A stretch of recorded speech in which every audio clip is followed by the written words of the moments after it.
The story of a man from Belarus. 10 years ago, in the summer, a friend of Sanka invited us, his classmates, to visit his grandmother in the village. The four of us went. Besides Sanka, there were me, Tolik and Andrei. We arrived in the village, and Grandma greeted us well. And one night, the guys and I were sitting outside drinking local moonshine. Suddenly Tolik says, "Let's go swimming?" There was a river not far from the house. No one wanted to swim, and Tolik left alone. 10 minutes have passed. And somehow I felt uneasy in my soul. I decided to go and check on Tolik. You never know, because my friend drank. I approached the river, as it turned out, on time. I see my friend floundering in the middle, clearly drowning. I took off my shoes and threw myself into the water with my clothes on. I swim great. And that's what Tolik, who was saved by me, told me later. He came to the river, undressed, and began to swim. And suddenly he sees a pretty girl swimming up to him, spinning around, laughing. We met. The girl said she was local, from the village. She introduced herself as Aglasha. "And let's race to the other shore," she suddenly suggested. The river was not wide, and Tolik wanted to show off in front of the girl, though he agreed. When they reached the middle of the river, my friend suddenly noticed that there was no one nearby, and then he felt someone grab his legs and began to pull him to the bottom. He fought back as best he could, but without success. It was at this moment that I appeared on the shore. And as soon as I swam to Tolik to save him, his legs immediately let go. In the morning, we told my grandmother about what had happened. When she heard the girl's name, she began to cross herself. It turns out that there is no Aglasha in their village. But a long time ago, back in pre-revolutionary times, a girl named Aglaya committed suicide because of unhappy love. She drowned herself. Since then, sometimes guys disappear on the river, and eyewitnesses say that they hear girlish laughter at night by the river, and some even saw a bathing beauty.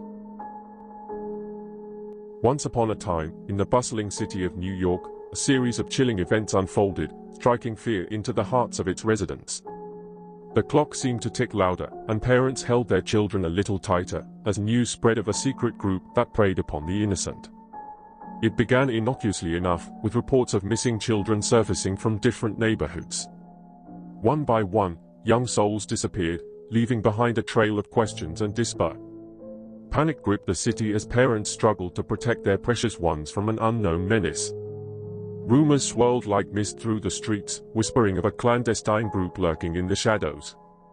They were a faceless organization, expertly orchestrating their abductions and leaving no trace. The fear was palpable, for they struck unpredictably, shattering the illusion of safety. Detective James Mitchell, a seasoned investigator, was assigned to the case. He delved deep into the underbelly of New York, determined to unravel the mystery that roamed its streets. The abductions consumed his every waking moment, peering into the abyss of darkness that threatened the city. Mitchell discovered a pattern emerging from the chaos, a common thread that linked the missing children. They were all exceptionally talented, each demonstrating extraordinary abilities in various areas, from art and music to mathematics and science. The secret group seemed to be snatching these prodigies for their own malevolent purposes.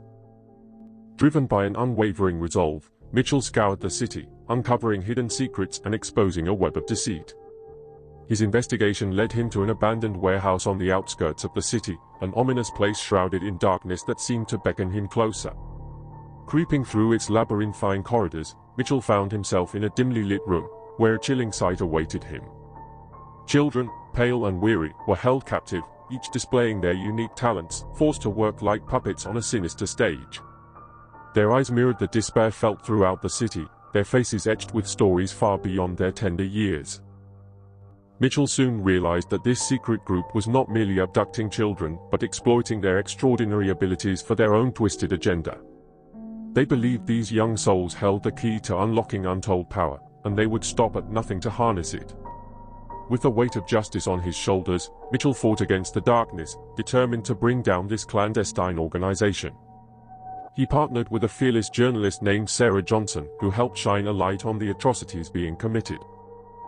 Together, they rallied the shattered community, inspiring hope in the hearts of New Yorkers. They organized protests, forcing the authorities to take notice, and demanded justice for the innocent souls that had been stolen away. The sordid operations of the secret group were exposed to the world, and the city erupted with anger. In the end, the secret group met its demise, crumbling under the weight of its own malevolence.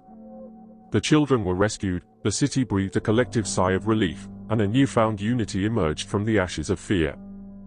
But the scars remained, etched deep into the souls of those touched by this harrowing chapter in New York's history. The story served as a reminder that darkness could be found even in the most vibrant of cities, and that the power of unity and resilience could shine through, banishing the terrors that lurked in the shadows.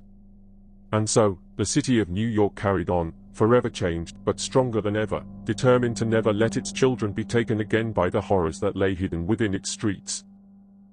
Don't forget to subscribe to our channel, The Evil Shadows, and activate the bell button to receive notifications of every new video we present to you. Thank you for watching, and we will see you in the next video. Stay well, fans of the Evil Shadows channel.